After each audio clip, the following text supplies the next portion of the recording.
অপরাজিতা বিল, সেই অপরাজিতা বিল নিয়ে তৃণমূলের ডাকা মহিলা তৃণমূল কংগ্রেসের ডাকা মিছিলে মহিলা তৃণমূল কর্মীদের ওপর আক্রমণের অভিযোগ এবার তৃণমূল কংগ্রেসের উপরেই। হামলায় আহত হন তৃণমূলের বেশ কয়েকজন মহিলা কর্মী। অভিযুক্ত আরামবাগ জেলা তৃণমূল সভাপতির অনুগামীরা। এই লোকগুলোকে রামেন্দ্র সিংহ রায় মারামারি করার জন্য পাঠিয়ে দিল। আমাদের বাস আটকা ছিল, মেরেছে, ছুঁড়েছে, লাঠি দিয়ে মেরেছে। যদিও হামলার যাবতীয় অভিযোগ অস্বীকার করেছেন তৃণমূল নেতা রামেন্দ্র সিংহ রায়। দুটো বাসে কে কোন বাসটাতে উঠবে সেখানেতে নিয়ে একটা বচসা হয়। কোনো রকম কেউ কাউকে মারধরও করেনি।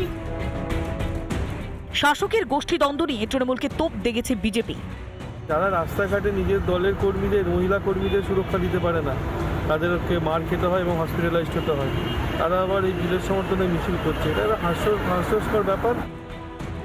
রাজ্য জুড়ে শুধুই তৃণমূলের গোষ্ঠী কোন্দল, সর্বত্রই মারছে তৃণমূল আর মার খাচ্ছেও তৃণমূল। তারপরেও কোনো তাপুত্তাপ নেই পুলিশ প্রশাসনের। রিপাবলিক বাংলা। একদিকে একের পর এক জঙ্গি গ্রেফতার হচ্ছে এবং বড়সড় নাশকতার ছক তাদের কষা ছিল, এমনটাও প্রাথমিকভাবে অনুমান করা হচ্ছে। আর এর মাঝেই মালদায় তৃণমূল কাউন্সিলর খুনের ঘটনায় দুদিন পার হচ্ছে। পুলিশের হাতে ধরা পড়েছে বিহারের সুপারি কিলার। এদেরকে ধরে কোনো কাজ হবে না, ঘটনায় প্রভাবশালী যোগ রয়েছে এ ভাষাতেই স্পষ্ট করে দাবি করছেন মৃত কাউন্সিলরের স্ত্রী। বড়দিনের দিন এলাকার যুবকের সঙ্গে নিহত তৃণমূল নেতা দুলাল সরকারের ঝামেলা হয়েছিল। সেই ঘটনার জেরেই খুনের আশঙ্কা মানতে নারাজ মৃতের স্ত্রী। খুনের কারণ এখনো পর্যন্ত স্পষ্ট নয়।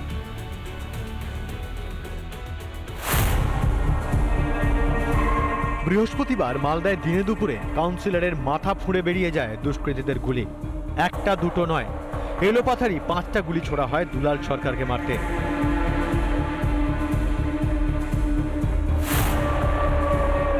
ঘটনার পর কেটে গিয়েছে দুদিন। পুলিশের হাতে পাকড়াও 5 জন। প্রকাশ্যে সুপারি কিলার ও বিহার যোগ। ঘটনার পিছনে মূল চক্রী বড় কেউ জড়িত, যে এখনো ধরা পড়েনি বলে মনে করছেন মৃতের স্ত্রী। তৃণমূল কাউন্সিলর বাবলা সরকারের খুনের ঘটনায় এর পিছনে বড় মাথা রয়েছে। যাদেরকে দেখানো হচ্ছে তারা এত বড় কাজ করতে পারে না, এদের পিছনে বড় মাথা রয়েছে, এমনই বিস্ফোরক দাবি করেন মৃত তৃণমূল কাউন্সিলর বাবলা সরকারের স্ত্রী। বেশ কিছু মানুষের চক্রান্ত আজকে এই ঘটনা ঘটেছে। মালদার মানুষ নয়, গোটা পশ্চিমবাংলার মানুষ যাকে চেনে, সেই মানুষটার এত বড় ঘটনার ঘটাতে গেলে বড় মাথা ছাড়া তো সম্ভব নয়। পুলিশের হাতে পাকড়াও অমিত রজক থাকতো মৃত কাউন্সিলরের বাড়ি থেকে মাত্র 200 মিটার দূরেই। সূত্রের খবর, বহিরাগত বেশ কিছু যুবক সেখানে আস্তানা গেড়েছিল। তাহলে কি অমিতের বাড়িতে বসেই হয়েছিল খুনের ছক? সেখান থেকেই দুলাল সরকারের ওপর নজর রাখা হচ্ছিল। এই সেই বাড়ি, যে বাড়িতে অমিত রজক সহ আরও যে সুপারি কিলাররা, তারা কি এই বাড়িতে বসেই ছক করছিল? বেশ কিছুদিন ধরেই এই বাড়িতে বহিরাগতদের একটা আনাগোনা ছিল। অচেনা ছেড়ে এখানে জল ভরতো, এটাই দেখা আমাদের। এখানে রোদ্রু তাপায় বিরাজ করে, ওই যে ওখানে দেওয়ালে বস্তা আছে, ওই বস্তার ওখানে বসে থেকে বিরাজ করে, জল ভরে, ওখান থেকে জল ভরে যায়। কতদিন ধরে? মোটামুটি এই 3-4 দিন ধরে দেখছি। না, একদিকে দেখছি হাড়িতে করে জল পড়ছে, এটাই দেখেছি। একদিন দেখলাম মোটরসাইকেল করে বেরিয়ে গেল, 3 জন ছেলে বেরিয়ে গেল। কি বাইক ছিল? আমি বাইকটা দাদা দেখতে পাই, পুলিশ এসেছিল বিকেল। পুরোটা কী করে না করে পরে জানতে পারলাম যে নাকি ইট দিয়ে তালা ভেঙেছে এবং সিলও করে দিয়েছে। সূত্রের খবর, কিছুদিন আগেই দুলাল সরকারের সঙ্গে গন্ডগোল হয়েছিল ধৃত অমিতের। সেই সময় আগ্নেয়াস্ত্র নিয়ে তেড়ে গিয়েছিল অমিত ও তার দাদা। সেই অশান্তির জেরেই কি খুন? যদিও তার রটনা বলেই দাবি মৃত তৃণমূল কাউন্সিলরের স্ত্রীর। দাদার কি কোনো গন্ডগোল ছিল বিগত দিন? না, আমার কোনো কিছু জানা নেই। এটা একটা মিথ্যা হয়তো প্রচার করছে বড় মাথাগুলোকে ঢাকার জন্য। এরকম কোনো ঘটনা আমার জানা নেই। যদি কিছু ঘটতো তাহলে নিশ্চয়ই আমি জানতাম। তবে কি কারণেই বা কাউন্সিলরকে মারা হলো তা এখনো স্পষ্ট নয়। তবে বিহার যোগের কথা স্বীকার করেছে পুলিশ। ভালোই ওই কেসে প্রোগ্রেস করছি, খুব শীঘ্রই আমরা এই কেসকে কনক্লুড করতে পারব। যে ইনভেস্টিগেশন আছে আমাদের, it is at the initial stage. থেকে বেশি ইনফরমেশন আমি আপনাদের সঙ্গে শেয়ার করতে পারি। দিনে দুপুরে শাসক দলের নেতাকে যদি এইভাবে প্রাণ হারাতে হয়, তাহলে রাজ্যে আম জনতার নিরাপত্তা কোথায়? যদিও তৃণমূলের অন্তর্দ্বন্দ্বের জেরেই দুলাল সরকারের এই পরিণতি বলে দাবি করছে বিরোধীরা। বেদনাদায়ক, দুঃখজনক, প্রকাশ্যে গুলি ছুটতে ছুটতে কারো নিরাপত্তা নেই, কিন্তু কোটি কোটি মানুষ তার নিরাপত্তা কে দেবে? পুলিশ মন্ত্রী, মুখ্যমন্ত্রী ব্যর্থ ব্যর্থ ব্যর্থ। তৃণমূল তাদের অন্তর্দ্বন্দ্বের কারণে, এবং অন্তর্দ্বন্দ্বটা আর্থিক কারণে, আর্থিক কারণে যে অন্তর্দ্বন্দ্ব। আর দেখুন, আর কত লুট হবে? মালের ভাগাভাগিতে মারামারি, সেই মারামারিতে প্রাণ যাচ্ছে। শনিবার ধৃত অমিত রজক ও অভিজিৎ ঘোষকে আদালতে তোলা হলে 13 দিনের পুলিশি হেফাজতের নির্দেশ দেন বিচারক। ধৃতদের জিজ্ঞাসা করেই কি সামনে আসবে মূল চক্রীর হদিশ? প্রকাশ্যে আসবে আসল খুনের খবর? মালদা থেকে দীপঙ্কর গোস্বামীর রিপোর্ট, রিপাবলিক বাংলা। শুধুমাত্র স্থানীয় বাসিন্দারা নয়, জামাত জঙ্গিদেরও চলত মগজ ধোলাই। সংগঠন বৃদ্ধির জন্য জেলবন্দি জঙ্গিদের মগজ ধোলাই চালাতো এই আব্বাসটা। খাগড়াগড় বিস্ফোরণে জড়িত জঙ্গিদেরও সংগঠনে ভেড়ানোর ছক কষেছিল এবিটি।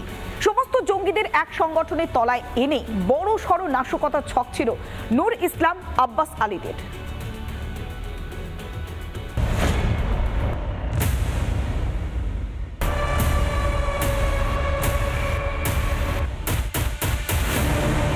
মুর্শিদাবাদ থেকে ধরা পড়া মনিরুল, আব্বাস আলীদের দায়িত্ব ছিল স্থানীয় যুবকদের মগজ ধোলাই করে সংগঠনের বিস্তার।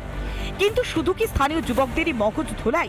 জেএমবি জঙ্গি গোষ্ঠীর যারা সদস্য, যারা বিভিন্ন জেলে বন্দী রয়েছে, তাদের কাছে গিয়ে কার্যত জেহাদি বার্তা দেওয়া এবং খিলাফত প্রতিষ্ঠার বার্তা দিয়ে আসতো এই আব্বাস আলী। নূর ইসলামের নির্দেশে 8 বছর আগে থেকে সংগঠনের বিস্তার। জামাত জঙ্গিদের আনসারুল্লাহ সংগঠনে টানা। মগজ ধোলায় নির্দেশ দেয় নূর ইসলাম। গুরু দায়িত্ব পড়ে আব্বাস আলীদের উপরে। বহরমপুর জেলে থাকাকালীন দায়িত্ব পায় আব্বাস। তারিকুল ইসলাম নামে এক জেএমবি জঙ্গি, যে বর্তমানে বহরমপুর জেলে বন্দী রয়েছে, তার কাছেও গিয়েছিল এই আব্বাস আলী এবং তার কাছে গিয়ে তার এবিটি জঙ্গি গোষ্ঠীর সঙ্গে যুক্ত হওয়ার জন্য কিন্তু তাকে বলা হয়েছিল। পাশাপাশি জেলে বন্দী থাকা অন্যান্য যে সমস্ত জঙ্গিরা রয়েছে, তাদেরকেও একেবারে স্পষ্টত এবিটি জঙ্গি গোষ্ঠীতে ফিরে আসার এবং তাদের সঙ্গে যুক্ত হওয়ারও বার্তা দেওয়া হয়েছিল। জেল বন্দী জামাত জঙ্গিদের সঙ্গে যোগাযোগ। বহরমপুর, আলিপুর সহ বিভিন্ন জেলে যায়। খাগড়াগড় কাণ্ডে জেল বন্দীদের সঙ্গেও যোগাযোগ। জেলে জেএমপি জঙ্গিদের তথ্য দিত আব্বাস। জেলের মধ্যেই চলত জঙ্গিদের মগজ ধোলাইয়ের পান। এবিটি নেটওয়ার্কে যোগ দিতেই চলত মগজ ধোলাই। জেল মুক্তির পর এবিটিতে যুক্ত করার নির্দেশ। এই পরিস্থিতিতে রাজ্যের সুরক্ষা এবং রাজ্যের গোয়েন্দা এবং ইন্টেলিজেন্সের ভূমিকার উপরে প্রশ্ন তুলেছে বিরোধীরা। বিভিন্ন টেররিস্ট অর্গানাইজেশনের টেররিস্টরা তারা পশ্চিমবঙ্গে রয়েছে, যেটা সম্ভব নয় মুখ্যমন্ত্রীর সায় বা আশীর্বাদ না থাকলে। এই সরকার তুষ্টিকরণের রাজনীতির জন্য, ভোট ব্যাংকের রাজনীতির জন্য টেররিস্টদের এখানে আশ্রয় দিচ্ছেন। কোনো সমস্যার সমাধান করতে পারছে না বিজেপি, রাজ্যেও কোনো সমস্যার সমাধান করতে পারছে না মানুষের তৃণমূল। সেই জন্যে কখনো সন্ত্রাসবাদ, কখনো হিন্দু মুসলমান, কখনো ভারত বাংলাদেশ, কখনো ভারত চীন, এই সব করে মানুষের দৃষ্টি ঘোরাতে চাইছে। এই রাজ্যের একটা বড় অংশ সরকারি মদতে, রাজ্যের মদতে, কেন্দ্রের বিএসএফের কিছু দুষ্ট করাপ্টেড বিএসএফের লোকের মদতে জঙ্গিদেরকে অনুপ্রবেশ করানো হচ্ছে টাকার মূল্যে, টাকা দিয়ে। পাল্টা সাফাই দিতে ফের গরু রচনা তৃণমূলের। বাংলা নিয়ে না বলে ভারত ভ্রমণ করালেন রাজ্যের মন্ত্রী। কেন অসমের কথা বলে না আর বাংলা? কেন ত্রিপুরার কথা বলে না আর বাংলা? জঙ্গি যেখানে ঢুকুক না কেন সেটা দেশের পক্ষে ক্ষতিকারক, আর দেশের পক্ষে যিনি দাঁড়ান তিনি মমতা বন্দ্যোপাধ্যায়, দল দেখেন না। বাংলায় জেলবন্দির সমস্ত জঙ্গিদের এক সংগঠনের তলায় এনে বড় সড় নাশকতার ছক কষেছিল এবিটি জঙ্গি সংগঠনের অন্যতম মাথা নূর ইসলাম। নূর ইসলাম, আব্বাস আলী, তারিকুলদের মুখোমুখি বসি জেরার পরিকল্পনা রয়েছে গোয়েন্দাদের। যে জেএমবি জঙ্গি যারা বিভিন্ন জেলে বন্দী রয়েছে, তাদের মাধ্যমে নেটওয়ার্ক কতটা পর্যন্ত ছড়িয়েছে সে বিষয়টি নিয়েও তদন্ত শুরু হয়েছে বলে গোয়েন্দা সূত্রে এখনো পর্যন্ত খবর। মুর্শিদাবাদ থেকে ক্যামেরায় অপূর্ব চৌধুরীর সঙ্গে ইন্দ্রাশিস বাগচি, রিপাবলিক বাংলা। নানা ধরনের কন্টেন্ট দেখার জন্য লাইক করুন, শেয়ার করুন আমাদের ফেসবুক পেজ, সাবস্ক্রাইব করুন আমাদের ইউটিউব চ্যানেল। পাশাপাশি অন্যান্য ব্রেকিং নিউজের জন্য অবশ্যই চোখ রাখুন রিপাবলিক বাংলায়।